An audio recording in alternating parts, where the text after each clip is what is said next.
Everybody, it is Professor Parrish, and we are on week 2 of English 122. So I want to go ahead and record this video, so if you decide to work ahead, you can go ahead and see what was going to be happening in the class. But last week we had a lot of ground to cover, a lot of content, so that lecture video was a lot longer than it normally will be for this class. But this week we're just going to talk about what's due this week, the 2 assignments that we have, and the short presentation that we have on point of view. Because we talked about characters, or we're going to talk about characters next week, and last week we talked a little bit about just how to read a story in general. So the module guide, you can see that we're looking at point of view. Also, you can look at A Rose for Emily, which is on pages 29 through 35. Classic story that deals with a nice representation of point of view. And then the Writing Effectively section on pages 69 to 71.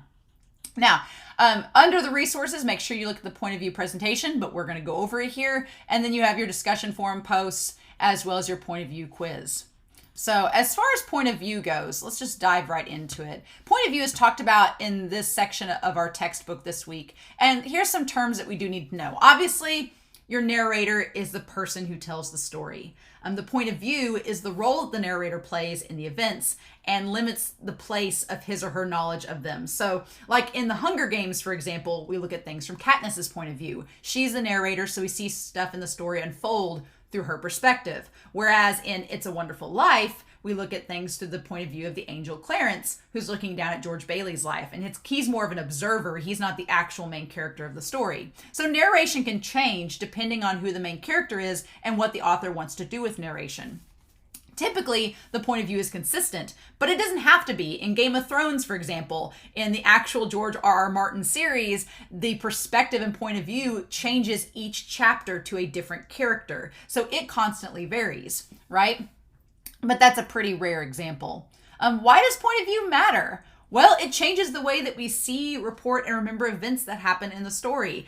One of my graduate classes, we read 2 different books. One was by a father and one was by a son. And they both recounted similar events, but from 2 different perspectives. And it was really cool because you got to see the events through a father's point of view and the experiences through a son's point of view. And even though the events were similar, the perspective and the way that they talked about them were very different. And that was kind of cool because it impacts the way that you look at things, right? From our own perspectives.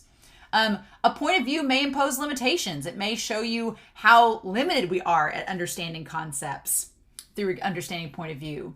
And it can reveal motives and beliefs of authors and characters in interesting ways. And it shows how our point of view affects and influences the way that we interact with the world. Yeah. So there are different types of narrators. There is a participant narrator in which the narrator participates in the action. This can be the main character, the protagonist. It can be in first person, and it's also can be an observer or a minor character watching. So again, Hunger Games is a great example. You could examine things through the perspective of like Frodo in Lord of the Rings, like through his perspective, things like that.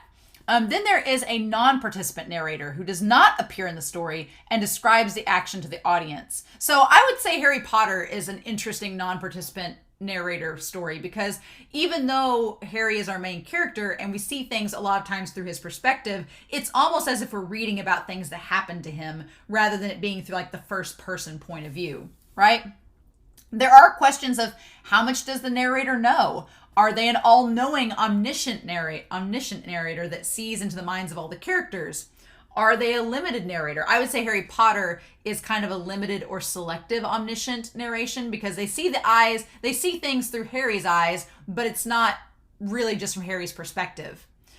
Does the narrator judge you like my grandmother would?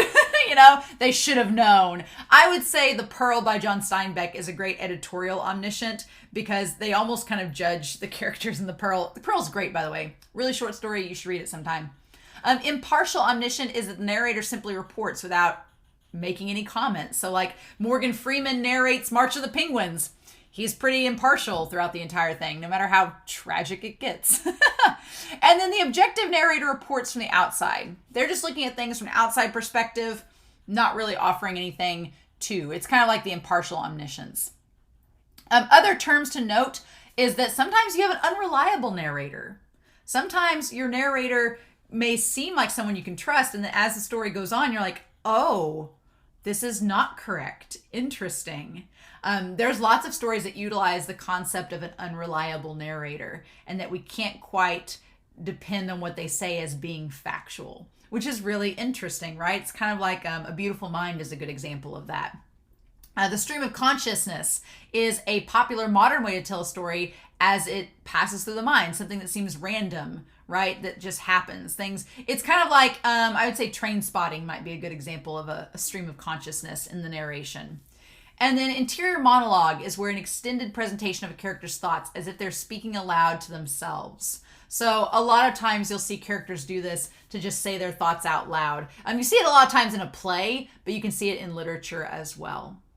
So that is point of view. You can see more with this terminology in our actual textbook, but those are the terms to kind of make note of throughout this chapter. So if you didn't read the lecture notes last week, please make sure you read them and take note from them, because those terms will be on your quiz, obviously, but they'll also be on your midterm and final. So the discussion for this week, we'll look at the discussion forum.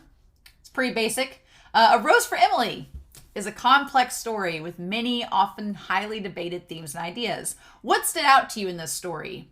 What is the theme, the idea, or a detail that struck you in particular as being memorable?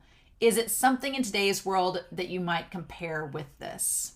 So is there a story that you know of that could compare to A Rose for Emily, or might contrast with it, might be the polar opposite? I'll be curious to know your responses to the question there. But Rose for Emily is classic. I'm excited to see what you all say about it. No spoilers, right?